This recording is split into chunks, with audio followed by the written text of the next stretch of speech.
Welcome to the HCI family of podcasts. We're your source for personal, professional, and organizational growth and development. We share our own original research, explore industry trends, and interview executives and thought leaders from across the globe. Join us for practitioner-oriented content around all things leadership, HR, talent management, organizational development, and change management. Maximize your personal and organizational potential with the HCI family of podcasts.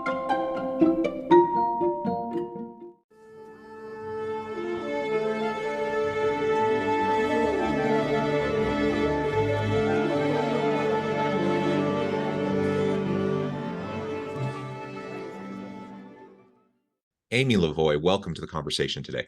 Thanks so much, John. It's great to be here. It is a pleasure to be with you. I talk with people from all around the world, and it just so happens today we're both local. You're joining us from Salt Lake City. I'm just south of Salt Lake City. Today, we're going to be talking about a new TORCH study that confirms how coaching creates a virtuous cycle of positive behavior and change that benefits. There's so many really great outcomes from the study, and we're going to try to unpack that and better understand some of what this means for organizational leaders today. As we get started, I wanted to share Amy's bio with everybody. Amy Lavoie is responsible for enabling a culture at TORCH where people can thrive. She has spent her career studying and practicing the science of happiness and success at work, both as an internal HR practitioner and an external consultant, guiding some of the world's leading organizations on how to engage their people for outsized performance. Most recently, Amy led the development and integration of people science into products, messaging, and services for Glint, LinkedIn, and Microsoft. I could go on, but I'm going to pause there, Amy. Anything else you would like to highlight by way of your background or personal context before we dive on into the broader conversation? No, I think you covered it well. Just say that I'm really passionate about using technology to create more humanity in the world of work. And I just am really excited about this new research because I think it helps us to better understand how we can influence that and do that. And coaching is just has had a really meaningful impact on me and something I wish more people can benefit from. I definitely think everyone can benefit from it. It's kind of like therapy. I think everyone should have a therapist. I think everyone should have a coach. And whether it's formal or informal coaching that happens, everyone needs that personal board of advisors that you can lean on, get the coaching, get the mentoring, get the support you need to go through the stages of career development, because it's just too complicated. It's too hard. It's too messy, and everyone needs support.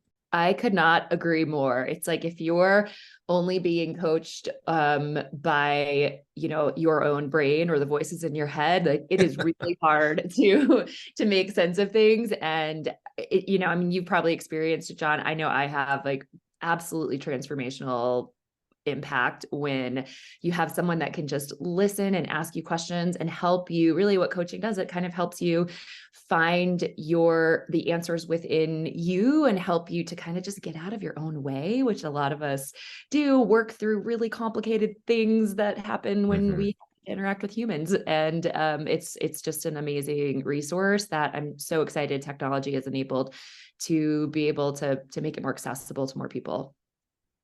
Yeah, and I think sometimes we dig at technology, right? And we say we're losing the humanity through AI and various innovations and automations and such. That doesn't need to be the way it is, though. Like, we absolutely can have technology and humanity go hand in hand, and they can mutually reinforce and allow us to do things in better ways. You mentioned the voices in our heads. I think that's a scary thought. The voices in my head, I want to get out of my head as much as possible, and hear the voices of other people and get the input and, leverage what other people can share with me to help shape my self-reflection. All of that's just really important. So this is what we're going to dive into as we talk about this TORCH study. Why don't you start by painting the picture for us, kind of the background behind this study, why this study in particular, why now, and then we can start to talk about some methodology and some of the key findings. Great. Yes. So just to back up really quickly, TORCH, we exist to unlock the potential of people, teams, and organizations. And we do that by creating and connecting humans together through technology. So I'm really glad that you shared that. I absolutely agree that technology can really unlock a lot, but ultimately what we are using technology for is to help you get the right match based on your own needs and styles and the things that you want to work on. We use algorithms to help connect you with someone who we believe you will hit it off with right away, because that can actually be a pretty big barrier to entry. And we use technology to help you have access to coaches no matter where in the world you are. Using screens and technology, you don't have to be in an office in the corporate headquarters and available to go meet with someone in person. And so we also can use the technology to help really make sure that the coaching you're getting is aligned to the organization's strategies and priorities in a way that we just couldn't do it before, which is why only those at the top of the house seem to have the resources to get coaches in the past. So that's a little bit about Torch. And, I think one thing that I've always seen and believed is that culture is happening whether or not we do anything about it. You are going to see it evolve, going to see certain things expand. And really, as leaders and as an organization and HR professionals, we want to kind of get more in the driver's seat of that. But it's very hard to do, right? Because so much of culture happens in the day-to-day norms, decisions, what's being reinforced or being punished in an organization. And you can't be in the middle of all of that. So how do you enable the people that are in the middle of more of it to be able to be a positive force for good with creating the culture that you want and the culture that you need to drive your business forward? And so we kind of know this anecdotally. We all know examples of really negative culture expansion. I think that's we call the positive and virtuous version of that the ripple effect. But I think when we see it happen in a negative way, it feels almost a little more like a wildfire, like it just can take off. We see things like when Wells Fargo had the fraudulent accounts, or Volkswagen was falsifying emissions. These things can happen, and often without even the awareness of leadership, because of what's happening on the ground. And so we want to really understand, what can we do to try to influence that positive change, and what are the most effective ways to do that? And our customers are telling us, and we experience it, that when they invest in coaching, it's not just that leader who has the coach who's improving. It's expanding, and it's like all these things are happening, but it feels really intangible. They know it, their teams know it, but how do you convey that to the leadership team?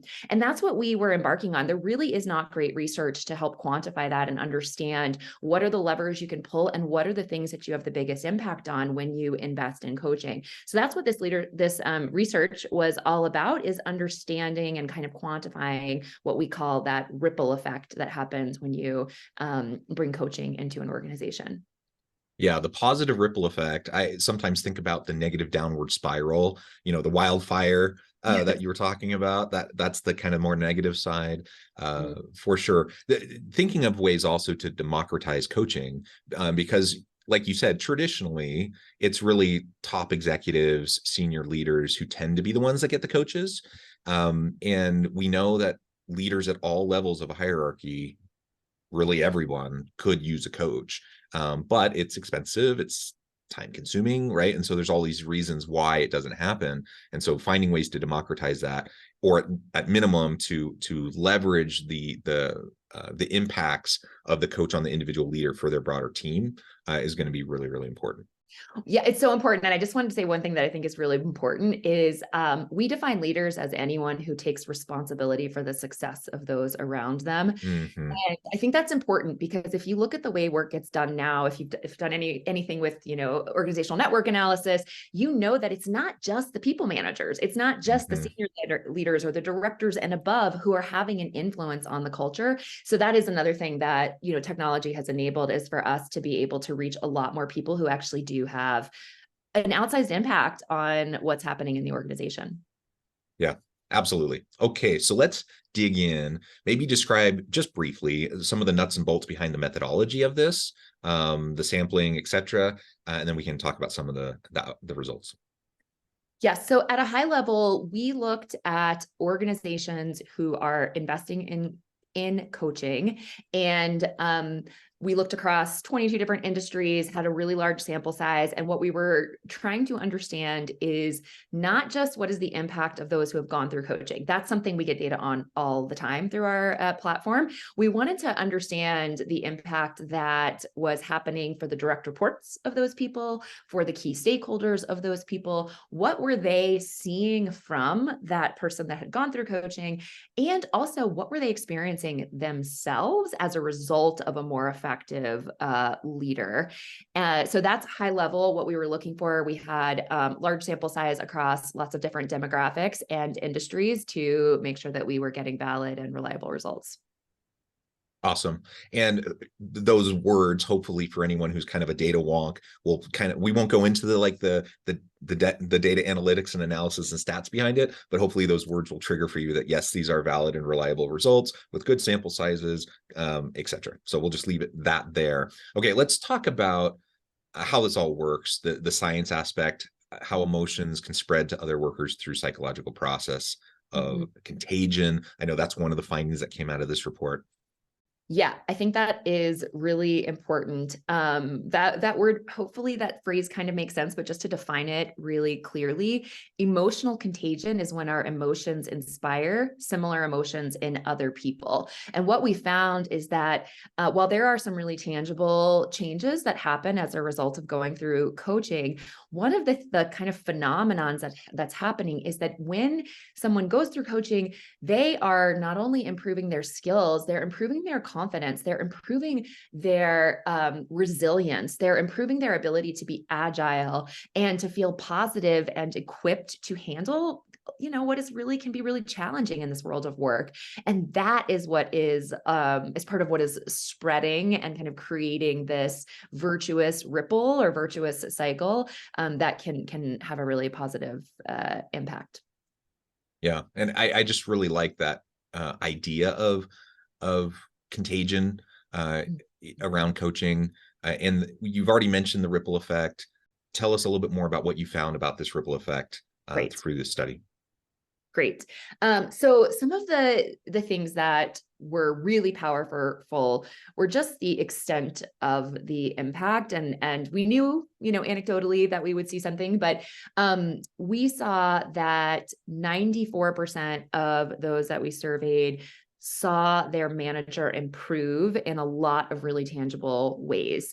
And that is something that is, when you think about the impact that a manager can have, especially a manager who is struggling on not only the effectiveness of the work, but sometimes really the livelihood of the employees that they are managing, that is pretty incredible.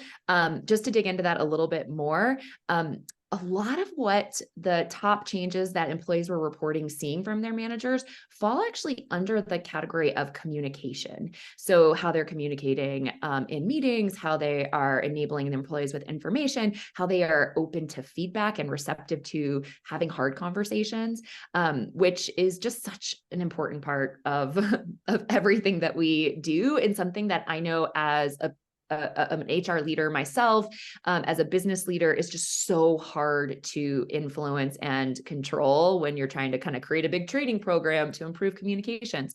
So that was really powerful. And I'll just give you one quick quote that really stood out to me. One direct report said, "Since my manager's coaching, the standout change at work is the evident shift in how our team communicates. Meetings have transformed into focused, open, and inclusive sessions, valuing every team member's input, and that shift has nurtured better collaboration." So, just to kind of see an employee say, like, not only are our meetings more effective, but, you're also driving things like innovation, and I feel like I belong more, and I feel like I'm valued more. These are really powerful examples of the ripple. Yeah, that's amazing. And one of the results I saw, 94% of respondents seeing positive change in their managers as a result of the coaching, especially around communication. 6 of those top 10 changes they see come in the communication category, communication kind of sphere. Do you want to speak to that a little bit more? Yeah, and I can actually share with you some of those specific Sure. Yeah. specific kind of communication categories that were bubbling up in those top 10 findings. More effectively communicating with others, being more open to feedback, asking more questions. Wow, what a hard skill to know how to ask versus tell. Giving useful feedback, active listening, which is like so connected to really getting to the root of what might be going on, and managing difficult conversations. Those are all some of the communication skills that we saw employees experience as improvements for their manager. And with this ripple, 91% of employees report positive improvements in their own skills. Maybe speak to some of that. This, John, is my favorite part of this research and something we were hoping to find, but just really awesome to see more detail around that and how big that impact is. So as you said, 91% of employees were saying that they actually felt like they were improving, their skills were improving, their mindsets were improving as a result of their manager being coached. So this was like really getting into that deeper example of that ripple effect. A couple kind of deeper, diving a little deeper into that. 51% of respondents shared that their manager has helped them and has helped them encourage them to be more curious and to continuously learn. We saw a lot of things related to growth mindset. So taking chances, making mistakes, sharing a controversial idea, knowing that they can improve something that they might have felt was really hard. That's massive. And we know about, a learner's mindset and growth mindset from Drucker's work. And I know Satya Nadella is big in kind of creating that culture. So that's something that, without a ton of intentionality, we were seeing really had a big impact. Also saw that respondents were more open to learning new skills that they might have been kind of afraid of in the past. And we know in this changing world of work that skill development and redevelopment or learning totally new skills is critical. And another one that I appreciate is that more than 2 in 3 respondents said they strengthened their sense of self-efficacy, i.e. their ability to accomplish a task, and their own sense of competence and effectiveness by their coach, essentially being able to help them work through that skill development. And that's huge. I mean, you talk about lifelong learning, you talk about growth mindset and Carol Dweck's work. This being able to increase your self-efficacy is just a vital general kind of mindset shift in skill set in an unknown future. As we move into the complexities of life and in organizations and the shifting nature of work and how organizations need to be able to pivot often on a dime, like in order to do all of that and for you to feel like you can navigate that, self-efficacy is really huge. It's really, really important. And so that's one of those findings. I mean, 2 in 3 report that, which is amazing. And then the next question is, well, how do we get that other 1 in 3 to also feel that way, right? Right. Absolutely. Yeah. And, I think one of the most important skills that managers should have is not just making, that other third get there, but also being able to talk openly if it's not the right path for them or not the right role for them.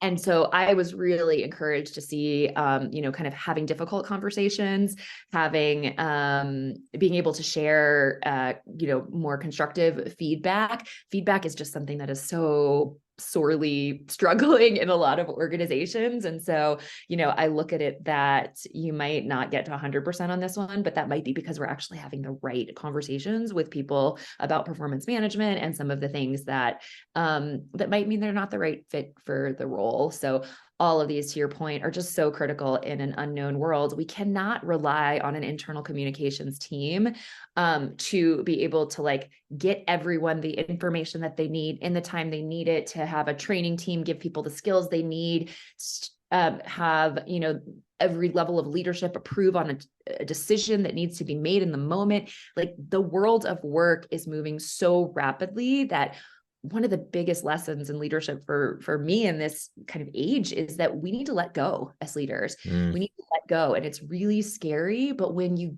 give people at all levels the organization the skills to know how to make decisions, how to have hard conversations, when to raise things up, when to just move forward. Like that's when the magic happens and when we can pivot and respond to this change quickly.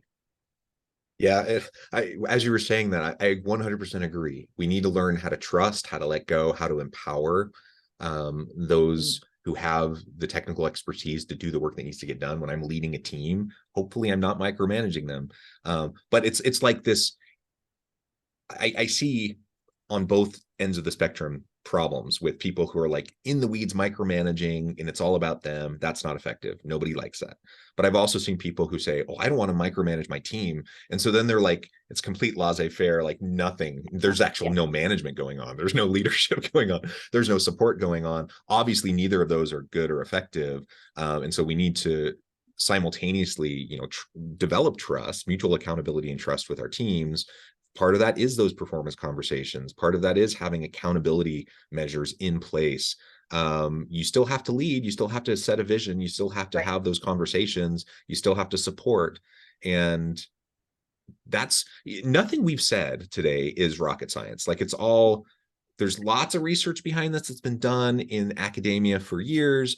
Lots of industry studies that have looked at some of the different principles we talked about. And so this report is really shining a light on coaching specifically, but none of this is rocket science, but it's all really hard to do because you get so caught up in your day-to-day in putting out fires and just like responding to all the immediate pressures that you don't do the simple things consistently that need to happen in order to have the positive culture, to have the trusting relationships, and to accomplish all these other things we're discussing. Oh my gosh, it's so true. And, I joke about, we're a coaching company. We were founded by two executive coaches and clinical psychologists, and we have to work all the time on things like having difficult conversations and, not, that candor is kindness and not just always being nice and empathetic, because we're a very human first, relationships first company. It's hard to do. And we have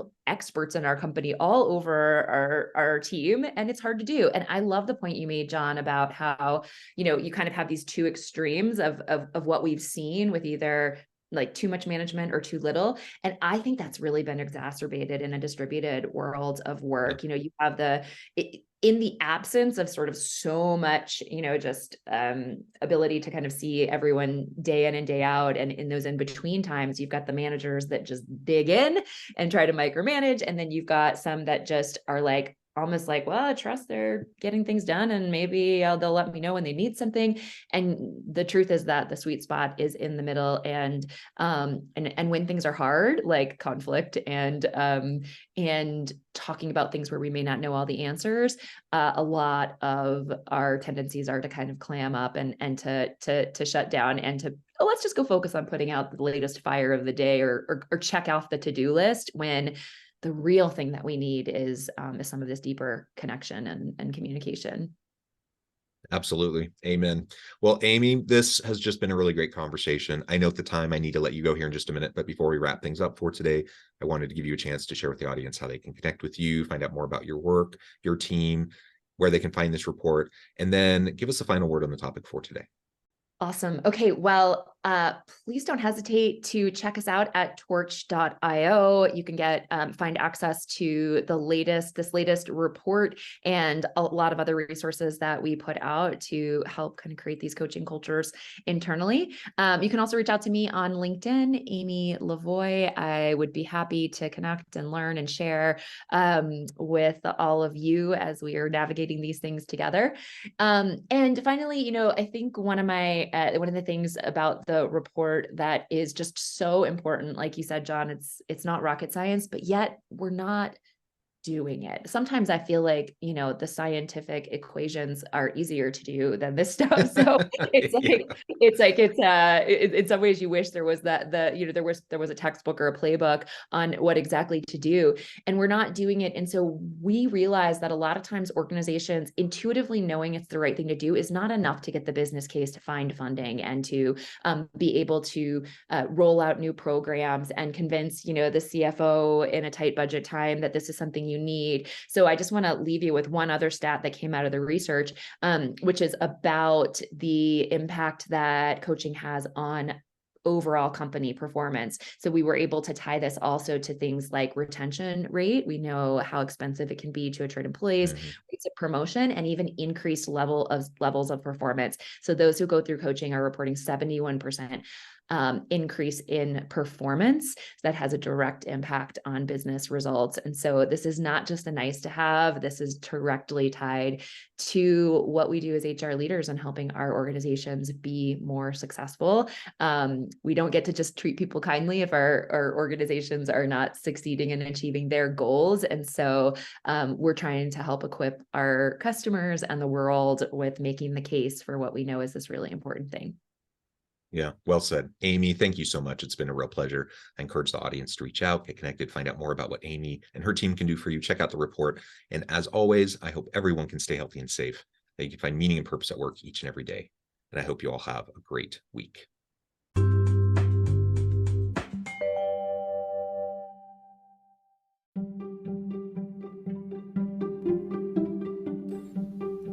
Thanks for joining us for this episode of the podcast.